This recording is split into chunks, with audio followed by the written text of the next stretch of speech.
Hi, my name is Peggy LaPointe, and this is Talking Trash, a Green Tips podcast, a chance for me to dive into the world of environmental issues by talking to people in business, government, and nonprofits, folks knee-deep in the field of sustainability. Talking Trash is brought to you by the Energy Management and Water Conservation programs at Lane Community College. Both our 2-year degree programs are fully online, and employment opportunities are growing in the water conservation and energy management fields. For more information on these online 2-year degree programs, go to lanecc.edu or find the direct links at KINK.FM. The energy and water programs are funded by the National Science Foundation, and scholarships are available.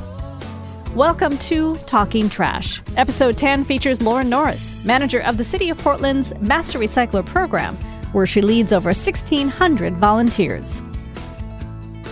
Now, you've been with the Master Recycler program. Let's see, I was class 28 in 2005, this time in 2005, with Steve Cohen as the coordinator, and you came aboard a few years later. Is that right? Right. So my class was class 31. Okay. So yeah, just a few years later. And I was lucky enough to inherit a great program that Steve had already really been developing and doing great stuff with already. And so now we're, class 70. I'm in the middle of class 71 and organizing class 72 and 73 at the same time this time. Is 72 in Clackamas County? Because I saw the call out for folks who want to be involved in Clackamas County. Yes. All right. So before we get too far ahead, give an elevator pitch on what Master Recycling program is all about. Yeah, so Master Recycler program is really the volunteer core of outreach and education for our metro region on reduce, reuse, recycle. And so Master Recyclers take an 8-week course and learn from as many as 27 presenters who are professionals and, they are in nonprofit, for-profit, local government. And then after they've taken the course and also gone on great tours and seen how our systems work, they promise to go out into the community and do 30 hours of volunteer payback, as we call it, where they teach people what they learned and share their experience and organize projects. And it was all fun for me. I mean, I enjoyed all of it. I had heard about the program from my friend Amy, who said, I think you'd really love this. And so luckily I got in the first time because they fill up pretty quickly. Yeah, this last Multnomah County class, we had 100 people apply for the 30 spots. Yeah, it's popular. It is popular. And it was really interesting. I mean, for someone who had just an interest and curiosity and passion for sustainability, and then to be able to sit and listen to those folks that you describe who are boots on the ground in the field of sustainability, talk about the who, what, where, why, how things came about. And then the tours were also really great. I did Free Geek. I did a MRF, Materials Recycling Facility, Scrap, Rebuilding Center, and one of the transfer stations. Yeah, I did all of those. We also go to the compost facility now and see giant piles of gorgeous black gold. We've been going to the libraries of Thing in Hillsborough, and so there's been some fun additions to the class too. Yeah, so it's the 8-week course and then the payback, as you described. And I stopped recording my hours. I think because I got a little fuzzy because I was doing things on the air and doing things at school, and I sort of forgot, but people pay back those hours relatively quickly. They do, and in fact, we have Master Recycler Centurions who have done 100 hours, Quinn Centurions who've done 500, and there's a group of, there's 4 now that have reported over 1,000 hours. That's incredible. Yeah, and there's 1,700 Master Recyclers who have participated in the program. And we go, and I'll say we, because I'm a Master Recycler, we go out into the community. So some of the things that I did after the classes is I had a booth at a farmer's market where I broke down curbside recycling, what goes in the curb, and that was fun. I did an event. It was a neighborhood event at the Interstate Firehouse Cultural Center. I did one in a senior center. I did a fix-it fair about green cleaners And I think I did some other things as well. Yeah, I looked it up. And Yeah. you also did a bunch at the Hollywood Farmers Market. Yeah. There were several dates that you participated in. I know they were doing some handing out jars for preservation. Was that with your group? Because there was a group of master cyclers for a while there at the Hollywood Farmers Market that was handing out canning jars. No, I didn't. Talking about preservation, food preservation. Oh, that would have been a good one. Yeah. That was a lot of fun. It was neat to be able to talk to folks and share my knowledge, and they were as interested.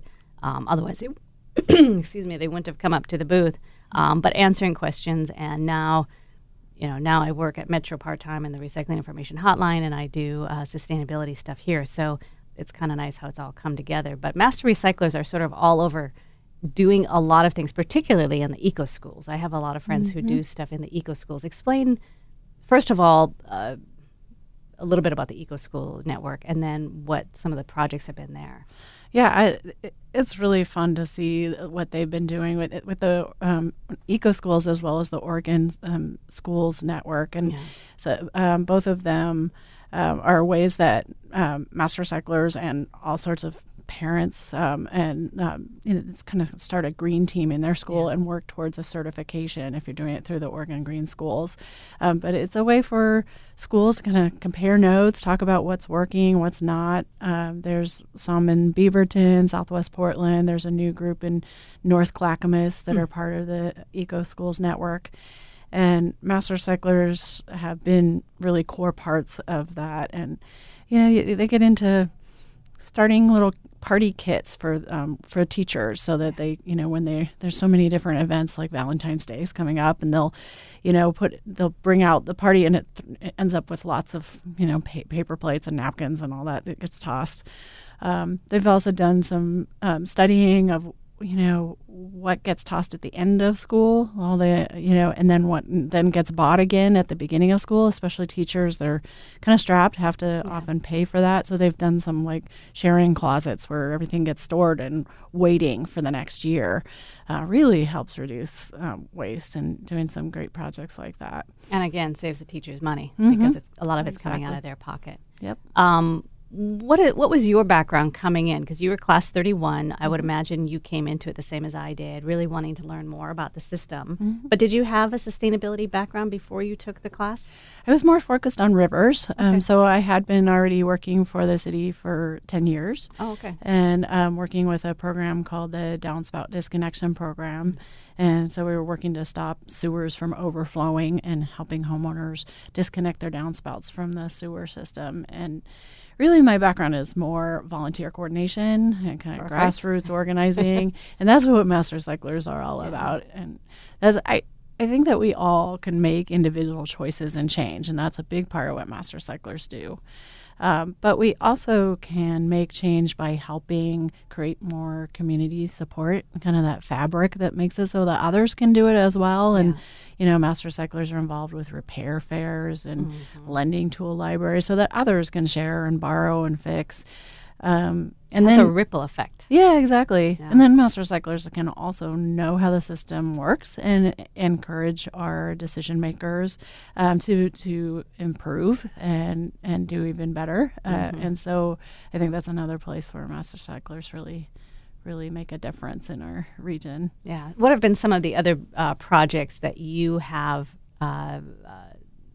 gone, wow, I never would have thought of that. That's really neat, because people who go through the master recycling program, sometimes they work in their kids' school, sometimes they do projects in their community, and sometimes they do projects in their workplace. Yeah, exactly. About half of them will sign up with the many community partners. We have about 40. So they're helping urban gleaners distribute food. They're involved with scrap and doing, creative reuse. But then master cyclers, about half of them are in their own communities doing their own thing. And there's a master recycler that started a sharing closet in her multifamily community, so that they can have tools and things that they might not, and kitchen gadgets and things like that. You don't have as much space in a multifamily setting, and why do we need 20 of those? When we only use it every now and then. Yeah. So I really like the idea of people in communities, kind of like that, building more community as well as saving our natural resources. Right. So that's a fun one. There's a whole group of master recyclers in Forest Grove right now that are calling themselves the West Side Master Recyclers. And they've been organizing events where they do collection of recyclable materials that you can't do curbside recycling, as well as educational tables and a repair fair. So it's kind of a one-stop day, and they call it Planet Con, and it's a real fun. And they just had an event on the west in Hillsborough in January, which was really successful. Yep, that's the West Side Master Recyclers. Nice. There's also a group, and you mentioned it when I was in a meeting at Metro, because you presented to our group at Metro, and it is a group, I have it written down here, Master Recyclers of Color. And this is something new. These folks have gotten together and decided they want to join, again, their own, have their own super group, if you will, like the Forest Grove, the West Side Recyclers. And tell me how that came about, the conversation that they were having about that. Yeah, so the master recyclers are very diverse, and more diverse maybe even than some of the staff that we are now working in the field, and they wanting to find ways to grow that more and find their own space. We also have a great language pool. There's up to 27 different languages that people speak at home in master recycler homes, and it makes it so they can do more outreach into their own communities and translate, not just language-wise, but culturally. And I think it's actually kind of exciting right now. Portland's seeing a kind of a boom. The Coalition of Communities of Color have been working to build more of a connection with communities of color and climate, and the Oregon Just Transition Alliance has been working. Africa House, PALF are organizations that have really starting to organize around climate and making sure that communities of color gain from the changes, see some green jobs happening. We're going to build that infrastructure that they've been denied in the past. And so I think it's super exciting to see that. And they've been, finding the Master Recycler program a great place to step into it and learn how does the system work? How can we make change in our own communities? There are so many people to reach, and having groups throughout the community is exciting to reach all of Portland, all of the Portland metro area. Have the Master Recycling program has grown as well throughout the state. Has that come from the Portland area and grown throughout the state, or how's that come about? Yeah, so the Master Recycler program in '91 came from Seattle. We saw the handbook there and brought it here and kind of translated it to our region, and then it then got picked up by many other counties. There's, I think, about 5 or 6 other counties that have used that handbook, and they kind of follow different guidelines or whatever, but they have the same principle. Tweak it for their communities and needs and such. Since you've taken over, what sort of things have you added? I mean, I know you've added more tours or different tours, but also because it's expanded. Was it just Multnomah County when I did it? So it was much more focused on. That's what I thought. Yeah, so Clackamas County, Washington County are really great partners that have really engaged Master Recyclers more. I've worked to find more community partners to work with in those areas. So the class is offered once in each county. 30 every time I offer it in those 2 counties, it fills as well. That's exciting. So, the other thing that I've really been working on is the engagement and diversity. We have many more people of color who are presenting. We go to organizations that are relevant and exciting to people of color. We are now offering once a year. I'm working on, I just did a pilot of what we're calling a community designed course, where it's the 8-week course is great. Obviously, we're not even able to fill the need of that, but we have many people in the community where it just doesn't fit. They have to go individually and go somewhere. There's no childcare, so we had a community design course in partnership with Trash for Peace and Metro, where we worked with 3 low-income housing by Home Forward, where it was offered in bilingual course. We had childcare right next door, so kids could kind of come and go. In fact, we had some of the course designed with the kids engaged with it, which is what the community said they wanted. And then we kind of changed the hours to fit what that community said they wanted, and brought in more content that was really relevant to the community after listening sessions.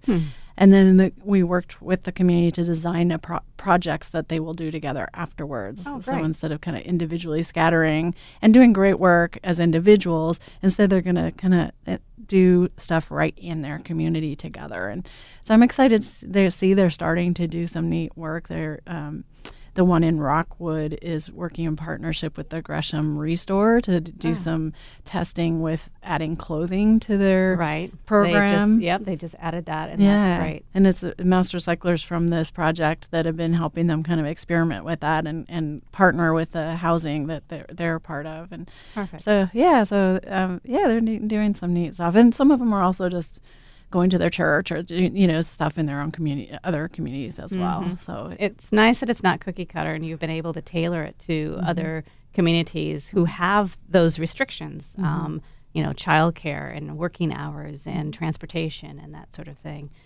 What are some of the other things that you've brought to the table? Because it's been about 10 years now that you've been leading it. What are some of the other things that you brought to the table, brought to Master Recycling, that you're excited about?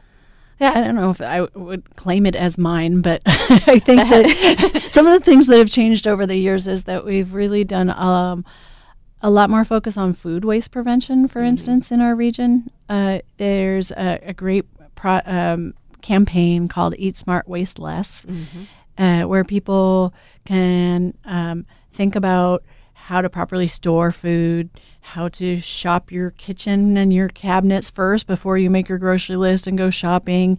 And it's a really fun campaign. You can take the challenge where you actually measure your food, or you can just, learn from the tips. There's really great tools and resources through the campaign, and Master Recyclers are involved throughout the region on that. Okay. And how if someone's not in a Master Recycler program, how would they learn about this? Because, again, maybe they don't want to take the 8-week course, but they want to get some of the knowledge that Master Recyclers have. Right. Is that on the website? Yeah. So Eat Smart, Waste Less has its own website. Okay. So if people just Google that, they'll find it, and it's in Spanish and English, which is great.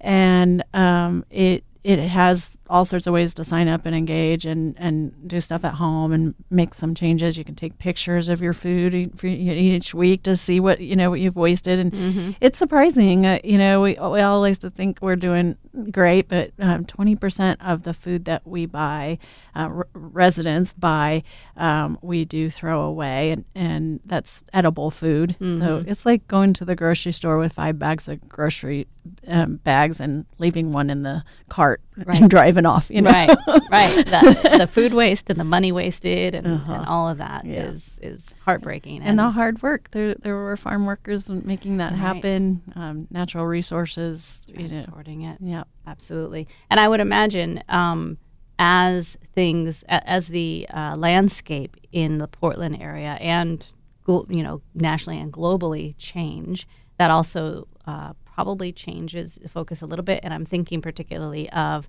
the ban in China, and how these plastics are no longer, a number of plastics that don't go, all plastics that don't go curbside, are essentially going in the garbage. And so the messaging there, how has that changed sort of the focus of this last year of Master Recycling? Yeah, so the list that is accepted curbside hasn't changed. Exactly. And all of the things that we put in our cart is getting recycled. Mm-hmm. And I think those are two key messages that master recyclers are working to get out. It's still worth it to recycle. It's still important to put everything in there. I think we have a big problem in our region that most people own this identity as recyclers, and we're more of a problem of wishful recyclers, where we just like, well, I'm not really sure. I'm sure someone will figure out down the line, where this goes. And you've been there. You've seen the massive volume of material that they're sorting out. And answering calls at Metro. I was just there yesterday. And again, it's the wish cycling and people wanting to recycle, knowing that it has value and instilling in them the idea of, if you can find it packaged another way, choose that. That's been our message for the last year and a half, is be more mindful of the plastics that you're buying. Because like you said, what's going in the curbside bin that's supposed to be there is still getting recycled. There's still value there. The other things, reduce what you bring in. Right. And, and sometimes, whether it's recyclable or not is not always the bottom line as to whether it is actually the most environmentally positive choice. And also the packaging is kind of a, distraction, because often it's the thing inside the packaging that has the biggest footprint. And so just thinking about how we get the things that we need. Can we repurpose? Can we fix, borrow, share, so that we can keep using the stuff that we've already bought. We don't and then end up with unwanted packaging. Right. So definitely that resourceful message is an important one. And we're lucky we live in Portland. We've got stores that allow you to bring your containers in to fill in the bulk section, and you don't have to worry about some of that packaging. And we have, 1,700 master recyclers on the ground working to do some amazing things, because I had no idea that that master recycler group was behind the Gresham Restore doing clothing. And what are some, before we leave, what are some of the other initiatives that we see that came from master recyclers, whether in their job or on their own, that they've sort of helped push through? Yeah, it's so hard sometimes for me even to know, because the master recyclers are everywhere. They're like you, or, you took it so long ago and you're still like, I love the messages that you share at KINK, and just they're super positive and resourceful, and they're everywhere. I see master recyclers involved at some of the great projects that are happening at New Seasons, and, where they're thinking about, how they use materials and how it presents to their shoppers. And was that because master recyclers are there or not? Or is it just a great ethos in our region? True. We've got some great leadership all around. I am definitely very proud of all the great work that master recyclers doing. Eco Schools is one that they're very involved with. And that's critical. There's, looking at the amount of food waste that happens at schools, and they're doing a great project in Clackamas where they converted to what they call steel cows. And so all the schools get, steel cows where the kids just bring their cup up and they get just however much milk they want. They've greatly reduced the amount of milk waste, as well as the those packaging. The carts are pretty. The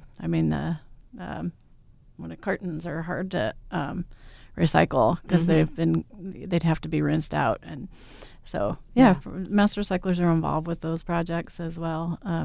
Sometimes they are supporting them, sometimes they've led or pressed. That's what I kind of was leading to when I was saying that. Sometimes master recyclers are helping build that fabric, and pressing local governments to make those changes. And and another really key thing that master recyclers do, they help event organizers green their events. So you have on your website, and you have a list. First of all, we get a newsletter where there are opportunities for all of us to volunteer at.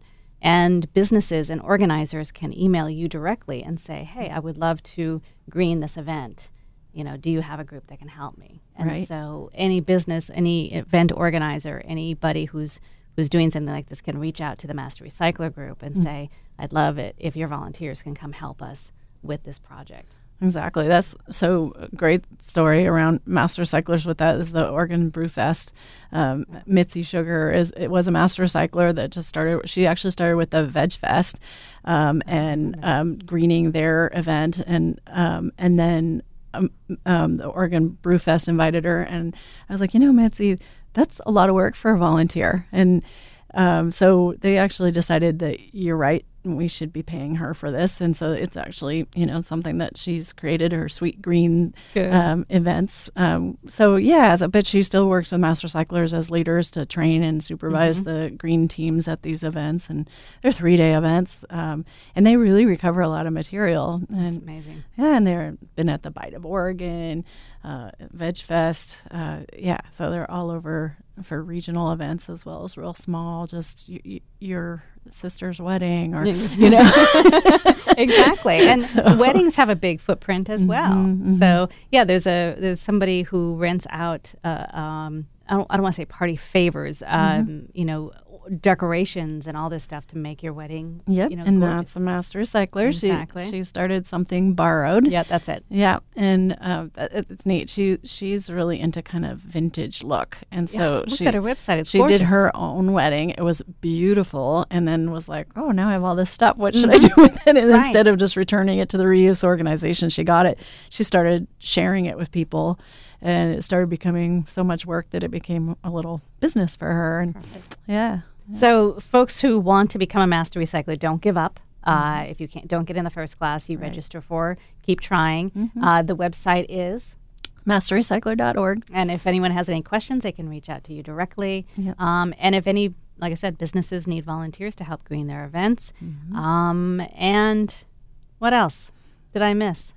Thank you. I think we covered just about everything. Yeah. All right. Thank you so much, Lauren, for coming in today. Thank you for having me. It's been fun. Thank you for joining me for my conversation with Lauren Norris, manager of the City of Portland's Master Recycler program. If you've missed any of the previous podcasts, you can find them at our website at KINK.FM. Be sure to like and subscribe to Talking Trash, a Green Tips podcast on Apple iTunes or wherever you're listening. Talking Trash is a podcast series featuring people in business, government, and nonprofits, and sometimes just regular folks in the Portland area and around Oregon who are having an impact in the world of sustainability. Talking Trash is brought to you by the Energy Management and Water Conservation programs at Lane Community College. Both our 2-year degree programs are fully online, and employment opportunities are growing in the water conservation and energy management fields. For more information on these online 2-year degree programs, go to lanecc.edu or find the direct links at KINK.FM. The energy and water programs are funded by the National Science Foundation, and scholarships are available.